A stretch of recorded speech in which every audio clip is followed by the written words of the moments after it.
Okay, I'm going to show you what is going on with this thing. Here's an E string. Pretty much dead on key. But as soon as I fret an F, look how sharp it goes. And if I mash a little harder, it just gets worse.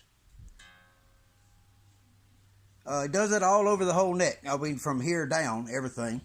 The biggest thing I noticed, I don't know if you can see my fingers, I'm going to reach out to the end. Let me turn around this a little bit here.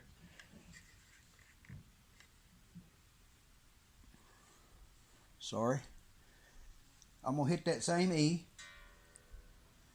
And then I'm going to grab the neck and just move it.